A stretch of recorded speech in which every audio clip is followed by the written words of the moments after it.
everyone, I'm Evelyn and welcome you to our channel. Today we are going to start NCERT series. Let's get started.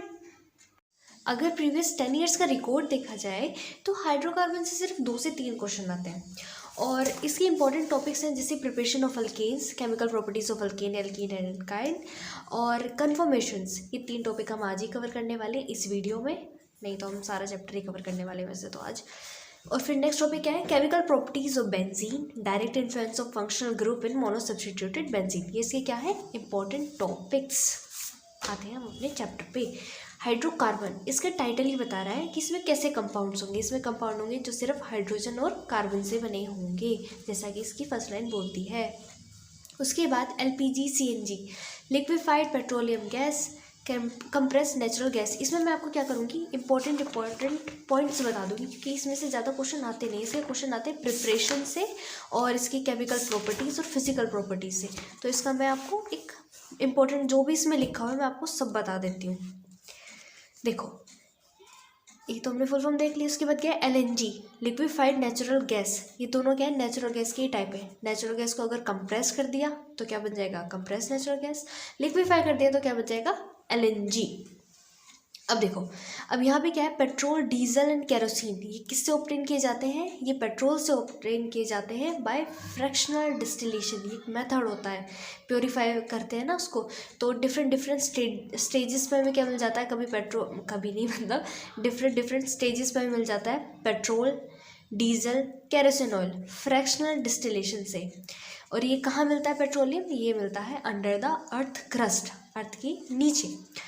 Coal gas is obtained by destructive distillation. यहाँ पे क्या था, fractional distillation था और यहाँ पे क्या है, डिस्ट्रक्टिव डिस्टिलेशन। यहाँ पे याद रखना इसको, पेट्रोल, डीजल, केरोसिन किससे मिलेगा, फ्रैक्शनल से। पेट्रोल, डीजल, केरोसिन किससे मिलेगा, फ्रैक्शनल से, वो भी किसके, पेट्रोलियम। पेट्रोलियम वो तो खैर याद रह जाएगा। कोयल गैस किससे मिलेगा, डिस्ट्रक्टिव डिस्टिलेशन ऑफ कोयल से। ओके, अब नेचुरल गैस कहाँ से मिलती है, ये तो देख लिया हमने, सीएनजी होती है, एलएनजी होती है। अब ये एनजी मिलती कहाँ से, नेचुरल गैस मिलती कहाँ से, ये मिलती है जैसे तेल के कुएं होते हैं उसके अपर स्ट्रेटा में मिलती है। ये तेल का कुआं है, इसके अपर स्ट्रेटा में मिलेगी आपको क्या, नेचुरल गैस। ओके, एलपीजी को तो हम सब जानते ही हैं, जो हमारे घरों में यूज़ होती है। ये कहते हैं डोमेस्टिक फ्यूल होता है और केरोसिन भी एक ऐसे डोमेस्टिक फ्यूल है, लेकिन इसमें क्या होता है, केरोसिन ऑयल में ये पोल्यूशन कॉज करता है। जैसे हमने देखा होगा पहले लैंप होते थे ऐसे, ये ग्लास का लैंप होता था, इसका स्टैंड भी कुछ ऐसा होता था और यहाँ पे एक लिड होती थी, राइट। तो जब हम देखते थे इसमें केरोसिन ऑयल डालते थे हम और यहाँ पे ब्लैक हो जाता। तो इससे ऐसे याद रख सकते हो कि इसमें ज़्यादा पोल्यूशन होता है। हमारे घर में तो थी पहले, अब नहीं है। अब ये इसमें देखो नेक्स्ट लाइन क्या बोल रहा है, automobiles need fuels like petrol, diesel, CNG. Automobiles को क्या चाहिए होता है, फ्यूल चाहिए होता है। कौन सा, पेट्रोल, डीजल, सीएनजी, ये तुम्हें पता ही है सब कुछ। और इन फ्यूल्स में क्या होता है, मिक्सचर होता है हाइड्रोकार्बन का, जो कि as a source of energy use किया जाता है। हाइड्रोकार्बन किससे और किस चीज़ में यूज़ होता है, मैन्युफैक्चर ऑफ पॉलीमर्स। पॉलीमर्स मतलब मोनोमर्स की एक यूनिट जो बार बार रिपीट हो रही है, जैसे पॉलीथीन में इथीन, पॉलीप्रोपेन में प्रोपेन, पॉलीस्टाइरीन में स्टाइरीन। ये रिपीट होते रहते हैं बार बार, इसको क्या, इसलिए इसको क्या बोलते हैं, पॉलीमर बोलते हैं। They are also use as a starting material for the manufacture of many dyes and drugs. ये बहुत सारी ड्रग्स और डाइज में, ड्रग्स मतलब मेडिसिन भी है, मेडिसिन भी नहीं मतलब मेडिसिन में इसे यूज़ किया जाता है। डाइज जैसे प्रिंटर की डाई हो गई, इसमें इंक लिख भी रहा है आगे, ये प्रिंटर इंक में भी यूज़ होते हैं हाइड्रोकार्बन्स। ओके, नेक्स्ट है क्लासिफिकेशन। हाइड्रोकार्बन का क्लासिफिकेशन कैसे कैसे किया है हमने, 3 पार्ट्स में इसको क्लासीफाई किया है, saturated, unsaturated and aromatic hydrocarbons. Saturated जिसमें कार्बन कार्बन के सिंगल बॉन्ड हो, अनसैचुरेटेड डबल या ट्रिपल बॉन्ड हो जाए। सिंगल बॉन्ड को हम बोलते हैं अल्कीन, डबल को बोलते हैं एल्कीन, ट्रिपल को बोलते हैं एल्काइन। अब नेक्स्ट आते हैं हम इसकी इंपॉर्टेंट लाइन पर, साइक्लो एल्केन किसे बोलते हैं। साइक्लो एल्केन हमें पता है, अगर कार्बन कार्बन एटम्स एक क्लोज चैन बना ले, देखो क्या लिख रहा है, if carbon atoms form a close chain और ring they are termed as cycloalkanes अल्केन्स। Unsaturated hydrocarbons contain carbon carbon multiple bonds, double bonds, triple bonds और बोथ। मतलब या तो ऐसा हो जाए या फिर इसका ट्रिपल बॉन्ड आ जाए। इसको तो क्या बोलते हैं, इसको बोलते हैं benzene. Aromatic hydrocarbons are a special type of cyclic compounds. एक स्पेशल टाइप है किसका? साइक्लिक कंपाउंड्स का। कौन? Aromatic hydrocarbon. एरोमेटिक हाइड्रोकार्बन सारा special type of cyclic compounds. उसके बाद इन्होंने बताया इसको मॉडल कैसे बना सकते हैं। इसका मॉडल कैसे बना सकते हैं? टूथपिक से इसकी बोन्स बना दो, और जो इसकी बोल्स हैं वो किससे बनाओगे? प्लास्टिसीन से। उसके बाद हम आते हैं एल्केन पर। हमारा इंट्रोडक्टरी पार्ट हुआ फिनिश। अल्केन। अल्केन का जो फर्स्ट मेंबर होता है ये क्या होता है? सैचुरेटेड होता है सबसे पहली बात, क्योंकि इसमें एक ही बॉन्ड होता है, तो ये क्या होता है? सैचुरेटेड। इसका फर्स्ट मेंबर होता है मीथेन। ये कहाँ मिलता है? कोयल माइंस में या फिर मार्शी प्लेसेस में, जो कि हमने बायोलॉजिकल क्लासिफिकेशन में भी पढ़ा है। उसके बाद हम देखते हैं इन्होंने इसमें बस यही बताया कि कैसे बनाए, और अगली चेन जैसे ये मीथेन है, मीथेन से इथेन कैसे बनाए, इसका एक हाइड्रोजन एक और मीथेन से रिप्लेस कर दिया जाए तो क्या बन जाएगा? इथेन। ऐसे इसकी चेन आगे आगे बढ़ती जाएगी। उसके बाद ये इंपॉर्टेंट है ये वाला पैराग्राफ। कैसे? इसमें पूछा जा सकता है एक असर्शन रीजन कि पैराफीन मतलब अल्केन को पैराफीन क्यों कहते हैं? वो इसलिए कहते हैं क्योंकि जो हाइड्रोकार्बन है, ये हाइड्रोकार्बन है, ये इनर्ट होता है अंडर नॉर्मल कंडीशन। क्यों? क्योंकि ये किसी से रिएक्ट नहीं करता, ना एसिड से, ना बेस से, ना ही किसी दूसरे रिएजेंट से। तो ये क्या होता है? इनर्ट होता है, इसलिए इसको क्या बोलते हैं? पैराफीन। पैराफीन मतलब देखो इसमें लिख भी रहा है इसका मीनिंग, लिटल एफिनिटी, जिसकी लिटल एफिनिटी हो, क्षमता ही जिसकी क्या हो? कम। Homologous series. होमोलोगस सीरीज क्या है? यही वाली जो उन्होंने अभी बनाई है होमोलोगस सीरीज। इसका एक जनरल फॉर्मूला होता है क्या? CN2N+2। एन क्या है? नंबर है। जैसे मैं क्या ले लूँ, जैसे मीथेन उन्होंने कैसे बनाया होगा? CN की वैल्यू मैंने क्या रखी है? 1 से ही स्टार्ट करेंगे। 0 लेंगे तो कार्बन और हाइड्रोजन तो बचा ही नहीं ना कुछ, तो इसलिए क्या लेंगे? 1 से लेंगे। C1H2 1+2, तो ये क्या बन गया? CH4 हमारा फर्स्ट मेंबर। तो इसलिए इसको क्या बोलते हैं? First member of alkanes. First member of alkanes बोलते हैं इसको। ओके, नेक्स्ट आते हैं इसके स्ट्रक्चर पर। ये क्या बना रहा है? एक रेगुलर टेट्राहेड्रोन। हेड्रोन मतलब हाइड्रोजन, टेट्रा मतलब 4, रेगुलर मतलब इसका अरेंजमेंट जैसे दिखाया गया है यहाँ पे। इसके 4 कॉर्नर पे है ना हाइड्रोजन, ये ऐसे नहीं कि एक ही जगह प्लेनर में दिखा हुआ है ये। और यहाँ पे क्या है? 3D शो करना चाह रहे हैं इसे। ये क्या है? Regular tetrahedron. ओके, अब यहाँ पे देखो ये वाली जो इसकी बॉन्ड लेंथ है वो कितनी कितनी दे रखी है, बस ये याद रख लो, ज़्यादा किसकी कम किसकी, ये एग्जैक्ट याद रखने की ज़रूरत नहीं है। कार्बन कार्बन की कितनी है? 154 pm। pm means picometre. CH carbon hydrogen की, ये वाली कार्बन हाइड्रोजन की कितनी है? Bond length 112 picometre. अच्छा, अब आते हैं नोमेनक्लेचर पर। नोमेनक्लेचर और मतलब जैसे आयुपैक हम कल करेंगे जितना भी है। आपको एक मैं बेसिक आइडिया दे देती हूँ, क्योंकि आयुपैक और आइसोमेरिज्म हम सारा ही कल एक साथ करेंगे, ताकि सभी का हो जाएगा ना। फिर अल्कोहल, ईथर, कार्बोक्सिलिक एसिड सबका एक साथ करेंगे तो वो सबका इजीली हो जाएगा। एक बार फिर भी देख लेते हैं थोड़ा सा। देखो, जैसे यहाँ पे नंबरिंग कैसे करेंगे हम? लोएस्ट लॉग एंड रूल से करेंगे। तो यहाँ तो ऐसी कोई ज़रूरत ही नहीं है, कुछ लग ही नहीं रहा फंक्शनल ग्रुप, तो नंबरिंग करेंगे इसकी 1 2 3 4 है, तो यहाँ पे क्या आ जाएगा? ब्यूट। और अल्केन का क्या लगता है? Ane as a suffix. अब आइसोमर की बात करेंगे तो C1 मतलब एक कार्बन कितना बनाता है? 1 2 1 3 1 4, कितने बनाएंगे? 2 5 3 6 5। क्या बोल रही हूँ मैं? ये देखो, जैसे CH3 है, क्या इसमें एक और ऐड हो सकता है? मतलब अगर मैं यहाँ पे ऐड करूँ तो क्या इसका नाम बदल जाएगा? अगर हमें आइसोमर देखने होते हैं तो हम क्या करते हैं? सिंपली ये स्ट्रक्चर बना लिया मैंने, और फिर यहाँ पे फंक्शनल ग्रुप लगा लगा के देख लेते हैं क्या इसका नेम बदल रहा है। अगर हाँ, तो इसका एक और आइसोमर है। कार्बन एक मतलब एक ही कार्बन है मेरे पास, जैसे यहाँ पे तो 4 है, ये मैंने एक ले रखा है, तो उसके जैसे मीथेन, इथेन, प्रोपेन, इनके एक एक है आइसोमर, एक ही है इनका।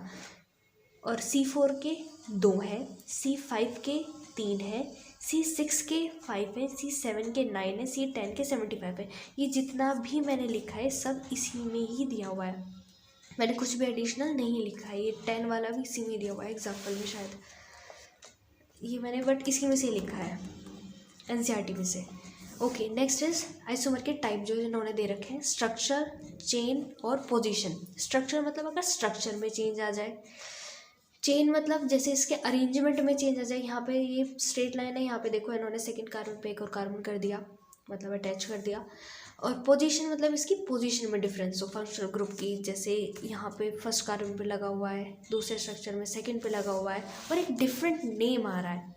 डिफरेंट नेम से क्या होता है, इनकी केमिकल प्रॉपर्टीज़ और melting point, boiling point, density ये सब चेंज हो जाती है। इस वजह से इनको दूसरे कंपाउंड और दूसरा कंपाउंड इनको बोल दिया जाता है, लेकिन इनका मोलिकुलर फॉर्मूला सेम होना चाहिए तभी बोलेंगे। Okay, next one is carbon atom attach to no other carbon is known as methane. जैसे मीथेन, इसको क्या बोलेंगे, प्राइमरी। और ये इथेन है, इसको भी क्या बोलेंगे, प्राइमरी, क्योंकि ये दोनों एक ही कार्बन से अटैच है ना। देखो यहाँ पे एक ही कार्बन है और यहाँ पे ये वाला कार्बन एक ही कार्बन से जुड़ा हुआ है, तो इसको क्या बोलेंगे, primary. Next is terminal carbon atoms are always primary. जैसे ये वाला टर्मिनल हो गया तो ये क्या है, ये भी प्राइमरी है। ये वाला टर्मिनल हो गया, ये भी प्राइमरी, ये भी। तो इसमें यही बोल रहा है कि जो टर्मिनल मतलब जो लास्ट वाले, जिनके लास्ट वाले पार्ट में है, वो हमेशा क्या होंगे, प्राइमरी होंगे। उसके बाद इन्होंने डिग्रीज की बात करी है, 1 डिग्री, 2 डिग्री, 3 डिग्री। देखो कैसे देखते हैं, ये कार्बन कितने एटम से जुड़ा हुआ है, 2, तो ये क्या हो गया, 2 डिग्री। ये कितने से जुड़ा हुआ है, 1 डिग्री। सिंपल है बहुत। यहाँ पे देखो, यहाँ पे मैंने ऑलरेडी मार्क किया हुआ है। देखो यहाँ पे क्या है, ये वाला कार्बन कितने कार्बन से जुड़ा हुआ है, 1 2 3 4, तो क्या हो गया, 4 डिग्री। यहाँ पर ये वाला कितने से जुड़ा हुआ है, 1 डिग्री, मतलब एक से जुड़ा हुआ है तो क्या हो जाएगा, ये 1 डिग्री। यहाँ देखो ये कितने से जुड़ा हुआ है, 1 2 3, तो ये क्या हो जाएगा, 3 डिग्री। ऐसे ही हम इसकी डिग्री करेंगे। आप इसकी और इसकी अपने आप करना ताकि आपकी प्रैक्टिस हो जाए। नेक्स्ट आते हैं इसके नोमेनक्लेचर पे। वही है, इजी है, बहुत इजी है। कैसे, देखो कितने कार्बन है, 5, तो हम क्या कर देंगे, पेंट लगा देंगे, और OH का क्या लगाएंगे, ओल। ये आपको कल बिल्कुल क्लियर हो जाएगा, क्योंकि कल आप इसका पूरा फुल रिवीजन करेंगे। ओके, तो हम इसको ऐसे ही कर लेंगे, आप नंबरिंग करेंगे और उसके बाद फिर इसको नेम उसी के अकॉर्डिंग लिख देंगे। यहाँ पे भी नॉमेनक्लेचर ही दिया हुआ है इन्होंने। एक बार इस वाले एग्जाम्पल को करके देखना और B और C को, ताकि आपके कंसेप्ट क्लियर हो जाए, क्योंकि इसमें थोड़ी थोड़ी बातें अलग बताई गई। और ये वाला क्वेश्चन बहुत अच्छा है। जैसे इसको क्या बोलते हैं, आइसोप्रोपाइल, क्योंकि एक ही कार्बन से 2 कार्बन जुड़े हुए हैं। इसको क्या बोलते हैं, सैक बोलेंगे इसको। Sac means secondary. ब्यूटाइल है, क्यों, 1 2 3 4, ये दूसरे सेकंड नंबर के 1 2 सेकंड नंबर के कार्बन से जुड़ा हुआ है ये, इस वजह से इसको क्या बोलते हैं, सेकेंडरी ब्यूटाइल। और इसको वैसे क्या लिख देते हैं, सैक। Okay, next coming to most important part, preparation. इसकी प्रिपरेशन कैसे होती है अल्कीन की। अल्कीन की प्रिपरेशन 3 तरीके से कर सकते हैं, अनसैचुरेटेड से, अल्काइल हैलाइड से, कार्बोक्सिलिक एसिड से। अनसैचुरेटेड से क्या कर लेंगे, अल्कीन या अल्काइन ले लेंगे, उसको प्लेटिनम या निकल के प्रेजेंस में उसको क्या कर देंगे, रिडक्शन करा देंगे उसका। देखो प्लेटिनम तो नॉर्मल कंडीशन में कर लेंगे काम, लेकिन निकल क्या करेगा, उसको चाहिए हाई टेम्परेचर और प्रेशर, ये रूम टेम्परेचर में नहीं कर पाता काम। ये क्या होता है, कैटलिस्ट। ये कैटलिस्ट क्या करेंगे, हाइड्रोजन को अपने ऊपर क्या करवा लेंगे, एब्जॉर्ब करवा लेंगे। एब्जॉर्ब का मतलब अंदर ले लेगा, एड्जॉर्ब मतलब सरफेस पर ही रहेगा, अपने सरफेस पर एड्जॉर्ब करवा लेंगे।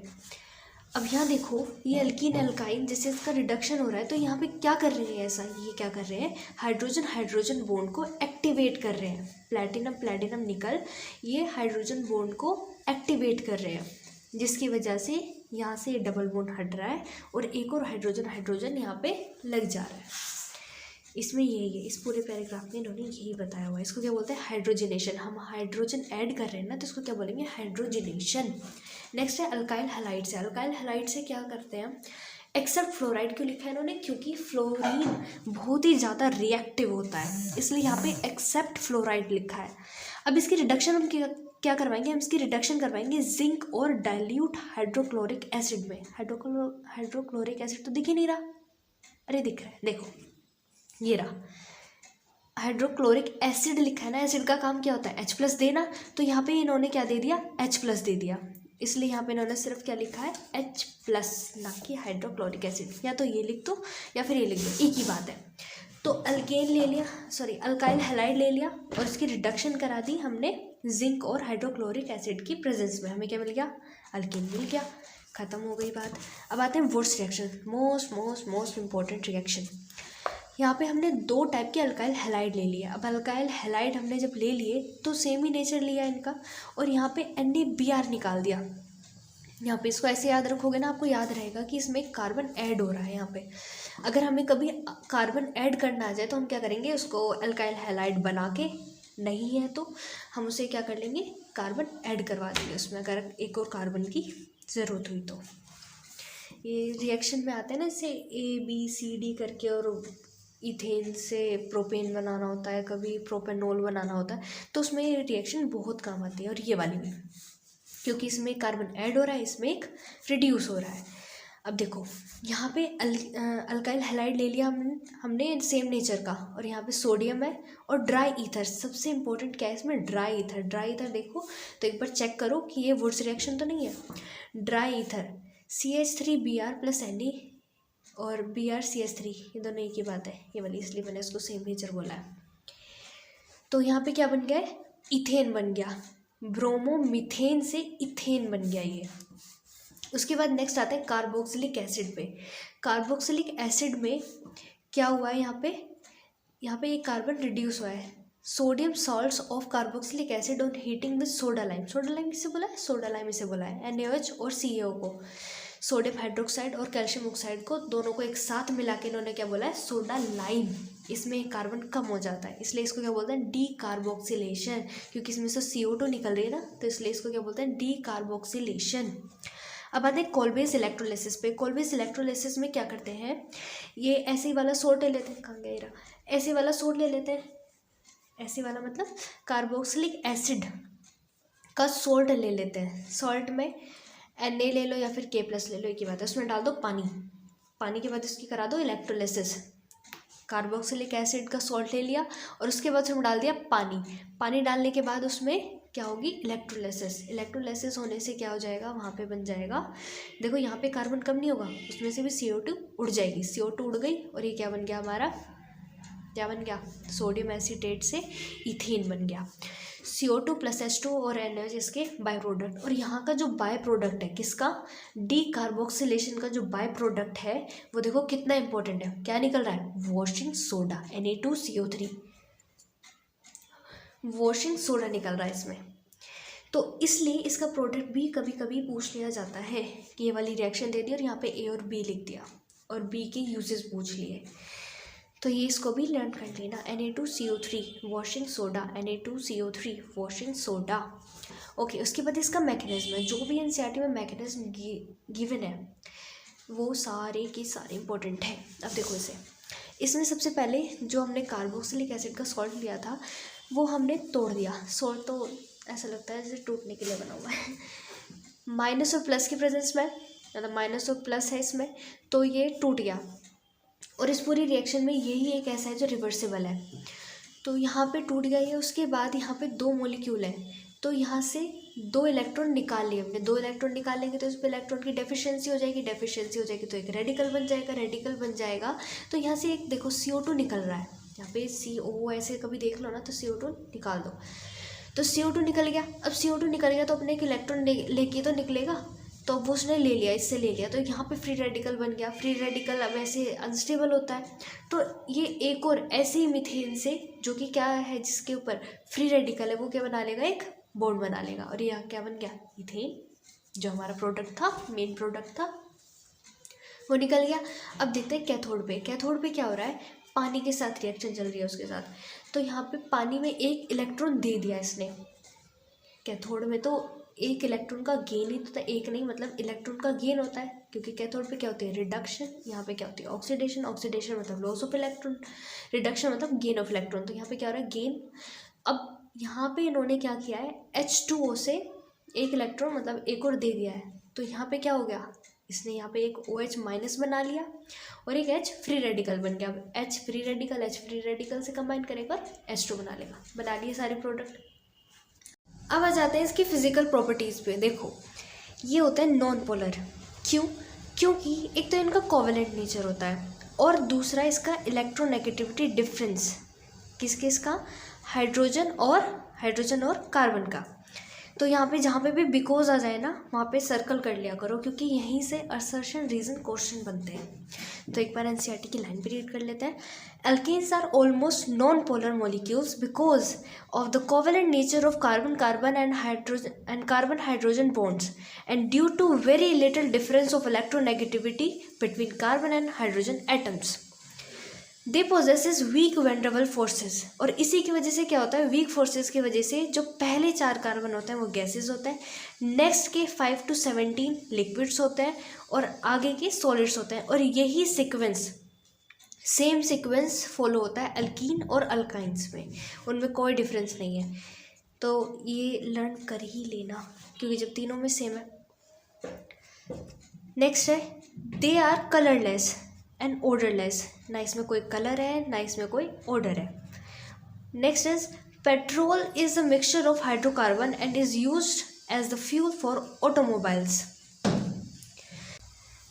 जिससे पेट्रोल नॉन पोलर है और ग्रीस भी नॉन पोलर है, तो non polar dissolves non polar like dissolves like. इसका मतलब जो जैसा है उसमें वैसा ही डिजोल्व होगा। तो ये पेट्रोल ग्रीस एक आपस में डिजोल्व हो जाते हैं और दोनों हाइड्रोफोबिक होने की वजह से, मतलब पानी से डरते हैं, ये हाइड्रोफोबिक होने की वजह से ये वहाँ से अलग हो जाएंगे। It is generally observed that in relation to solubility of substances in solvents, polar substances are soluble in polar solvents। वही वाली बात है, like dissolves like। Next line पढ़ते हैं।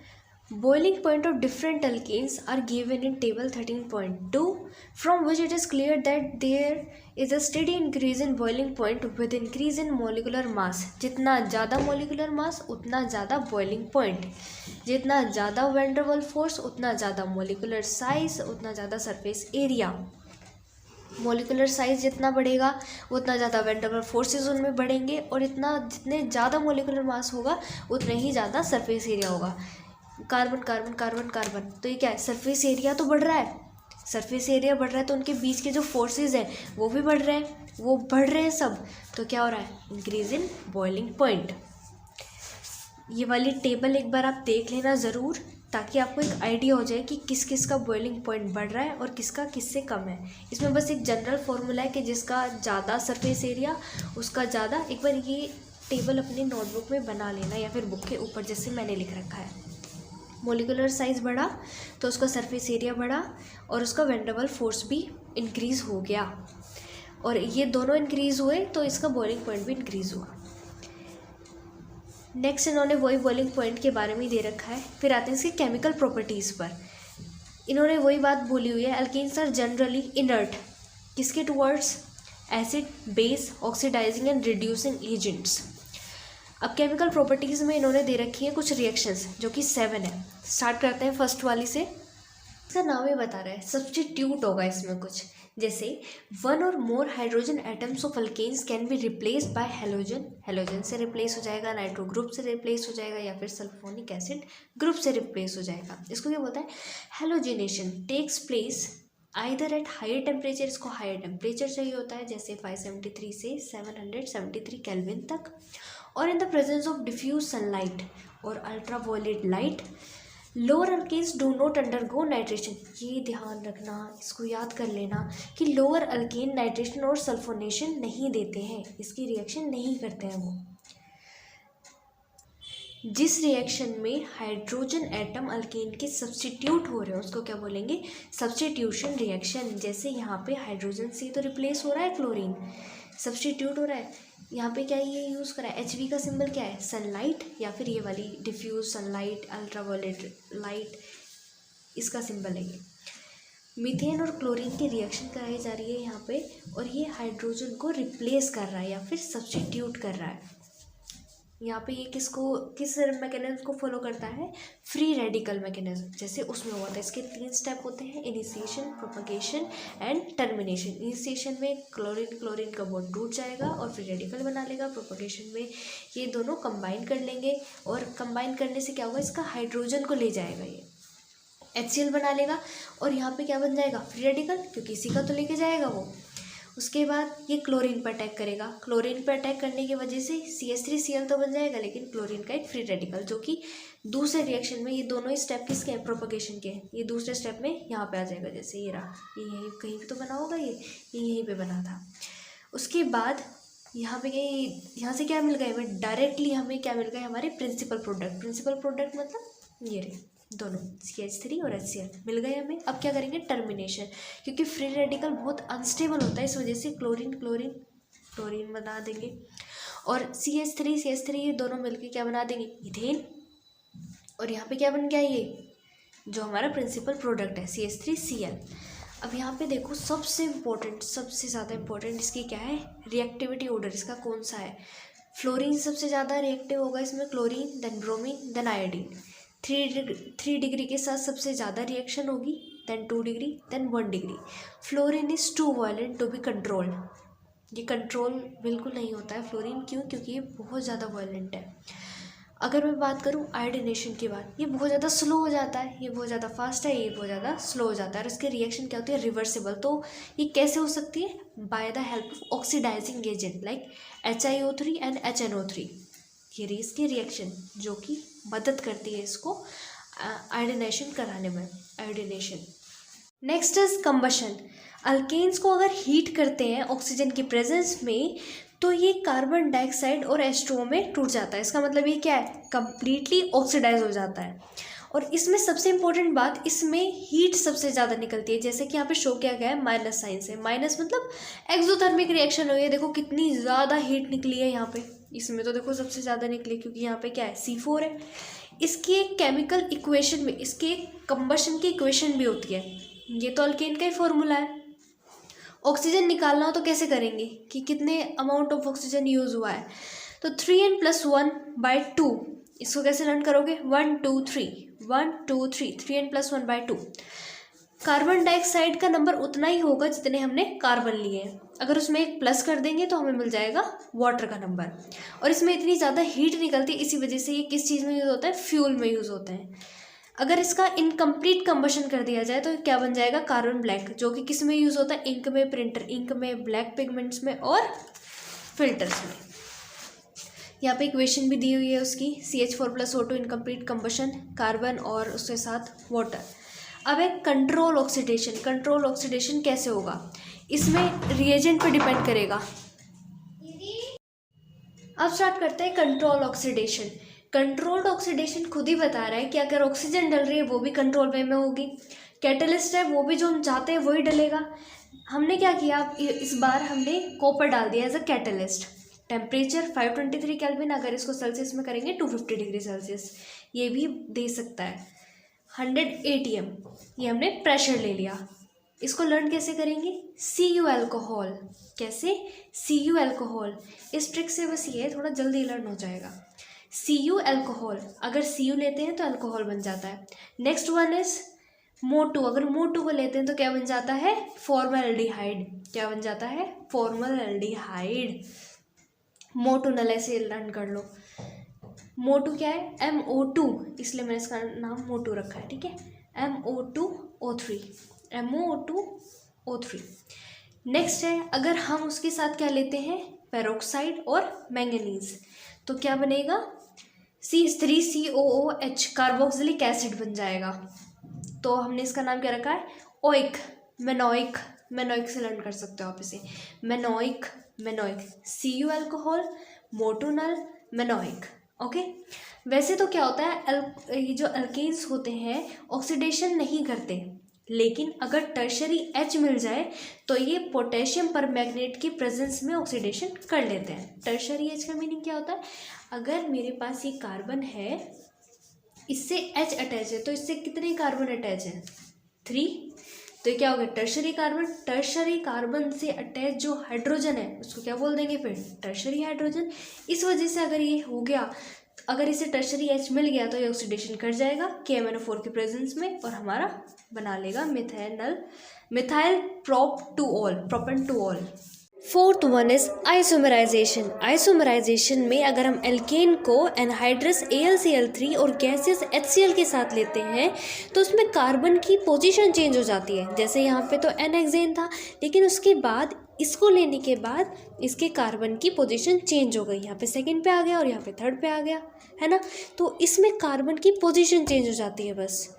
फिर नेक्स्ट आते हैं हम एरोमेटाइजेशन या फिर रिफॉर्मिंग। देखो यहाँ पे लिखा हुआ है एरोमेटाइजेशन या फिर रिफॉर्मिंग में क्या होता है, जो कार्बन कार्बन के जो बॉन्ड्स हैं ये आपस में एक चैन बना लेते हैं। ये पूरी चैन ही बनी हुई है, अभी देखो जॉइंट नहीं है, ये पूरी चैन है। और अगर हम इसको ऑक्साइड, किसके ऑक्साइड ले सकते हैं, वेनेडियम के, मोलिब्डेनम के या फिर क्रोमियम के, सपोर्टेड ओवर एल्यूमिना, अगर हम ये ले लेते हैं तो क्या होगा, ये बेंजीन में कन्वर्ट हो जाएगा या फिर एक साइक्लिक रिंग में कन्वर्ट हो जाएगा। देखो यहाँ से इसे पढ़ो। And alkanes having 6 or more carbon atoms on heating to 773 kelvin at 10 to 20 atmospheric pressure भी देना है, in the presence of oxides of vanadium, molybdenum और chromium supported over alumina, ये लर्न करना है, get dehydrogenated and cyclized to benzene and its homologues। homologues मतलब ये वाला डबल बॉन्ड यहाँ है, ये वाला यहाँ है, तो इसका homologous ही तो है, सेम ही तो है दोनों। This reaction is known as aromatization और reforming। टोलुइन, टोलुइन किसे बोलते हैं, जब बेंजीन के ऊपर क्या आ जाए CH3, इसको क्या बोलते हैं, टोलुइन। इस मिथाइल डेरिवेटिव, ये रहा ना मिथाइल, मेरा methyl derivative of benzene, which alkane do you suggest for the preparation of toluene. 7 हो जाएंगे और क्या हो जाएगा जैसे यहाँ कितने 1 2 3 4 5 6 1 2 3 4 5 6, हाँ तो यहाँ पे क्या हो जाएगा 7 है, 7th वाला भी है, तो यहाँ पे कार्बन कितने आ जाएंगे 7। रिएक्शन विद स्टीम, स्टीम से रिएक्शन में क्या है, एल्केन के साथ वाटर डाल दो और वाटर में क्या करना है हमने, निकल कैटलिस्ट के साथ उसे हीट करना है। अल्केन ले लो, उसमें वाटर डाल दो और निकल कैटलिस्ट के साथ उसे हीट करो, कितने केल्विन पे, 1273 केल्विन पे। उससे क्या निकल जाएगी, कार्बन मोनोऑक्साइड और dihydrogen gas. Next and last, pyrolysis या फिर क्रैकिंग। पायरो मतलब हीट, लाइसिस मतलब ब्रेक डाउन। तो यहाँ पे क्या होगा, हीट के थ्रू ब्रेक डाउन। ये इतना बड़ा हाइड्रोकार्बन है, इसको छोटे छोटे पार्ट्स में डिवाइड कर देगा, देखो, लेकिन कार्बन नंबर चेंज नहीं हो रहा है। देखो यहाँ पे ये 6 है, यहाँ पे 4 और 2 6, 3 और 2 और ये 1, 3 2 1 6। तो कार्बन नंबर चेंज नहीं हो रहा है, बस इसका देखो हमें क्या मिल गया, ब्यूटेन मिल गया और इथेन मिल गया। यहाँ पे क्या मिल गया, propane, ethane, methane. Temperature learn करना है इसका। Pyrolysis of alkanes is believe to be a free radical reaction. इसमें कौन सा मैकेनिज्म होगा, इसका मतलब free radical mechanism. Preparation of oil gas और petrol gas from kerosene oil और petrol involves the principle of pyrolysis. इसका मतलब इसमें भी कौन सा होगा, पायरोलाइसिस, वो भी ऐसे टूटेंगे हीट के प्रेजेंस में। A constituent of kerosene oil on heating to 973 Kelvin in the presence of platinum or nickel gives a mixture of heptane and pentane। ये भी वही बता रहा है कि अगर केरोसिन ऑयल का सब्सटीट्यूएंट अगर हम लेते हैं इन द प्रेजेंस ऑफ प्लेटिनम निकल एट 973 केल्विन, तो हमें ये प्रोडक्ट्स मिल जाते हैं और हमारा इस वीडियो का टारगेट होता है फिनिश। नेक्स्ट वीडियो में हम कन्फॉर्मेशंस और एल्कीन के बारे में सब कुछ पढ़ेंगे। So till then bye bye, and if you like this video please hit the like button. Thank you very much.